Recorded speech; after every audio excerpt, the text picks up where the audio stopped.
Full and slightly edgy designs can be seen on young women and celebrities around the world. And these days, Rebecca Minkoff is a fashion industry leader with her handbags, accessories, footwear, and clothing. And best of all, she is coming to Kansas City. Hi, Rebecca. What brings you to Halls Plaza?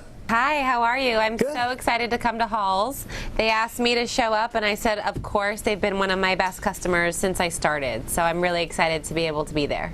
Now, I got to ask, when all of your Minkettes show up at an event, it's a pretty big deal. Tell me about that.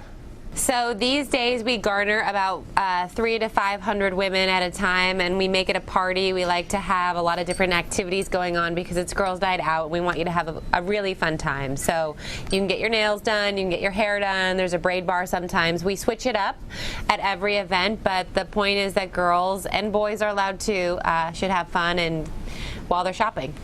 Now, back in the day when you were starting off as a fashionista, when did you know that you had made it?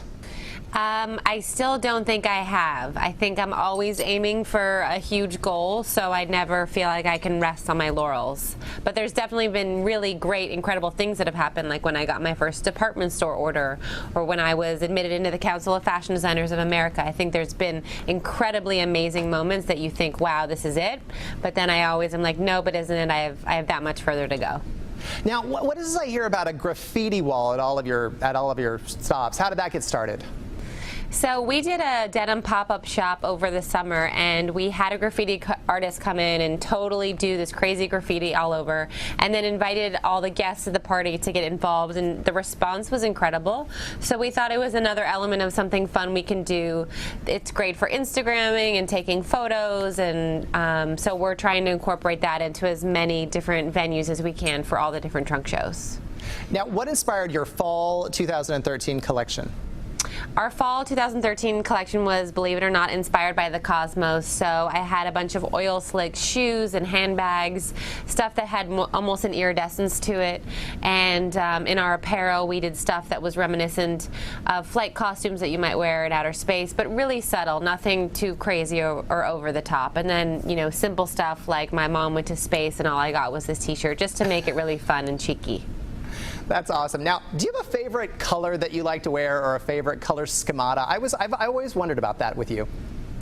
It's ironic that my favorite color is black, as you can see here. I tend to wear a lot of black, but most of my stuff that I design is in color. Got it. Now, speaking of, back to your collection, do you have a favorite piece in your collection? I think that'd be like saying, you know, do you have a favorite child? I think every season I'm really excited about everything, and then by the time it all, you know, is around, I've moved on to my next season where I'm excited about what I'm working on in the future. So it's hard to say. I think I have little babies in all my categories. All right, now you went to New York to pursue your design dreams when you were just 18. What was that like? It was actually, looking back on it, extremely crazy. I moved to New York with nowhere to live, 2 suitcases back before they had wheels, and I lived on my friend's couch, and I was lucky enough to have an internship that was paid, so that's how I was able to make ends meet. And it was definitely a lot of couch surfing and figuring stuff out and just trying to be involved in fashion in any way I can. So looking back, I would never tell my former self to do that, but I'm happy I made the leap sort of out of ignorance, I guess. Now, you became an overnight sensation in 2001 after designing a version of the iconic I Love New York t-shirt. Tell me a little bit about that. Yeah, it was actually, I had been in the Caribbean and I loved how they were cutting up their shirts and making them so unique, and I came home and I started doing that to I Love New York shirts, and I sent it to a dear friend of mine. She's an actress. She was on Dharma and Greg, Jenna Elfman, on September 9th, 2001. So it wasn't even, you know, and then obviously 9/11 happened, and then she wore it in support of 9/11 on the 13th. So it was a tragic coincidence, I guess, but I decided to donate a bulk of the proceeds to help, you know, the recovery effort. So I think that helped, you know, get my name out there, but also really doing something that would give back at such a sad time. Good enough. Well, thanks for joining us, Rebecca. Can't wait to meet you in person, dear. Thank you. You can meet Rebecca Minkoff next Thursday night. She'll be at Halls on the Plaza from 6 to 8 p.m. All right, let's toss things over to Michelle.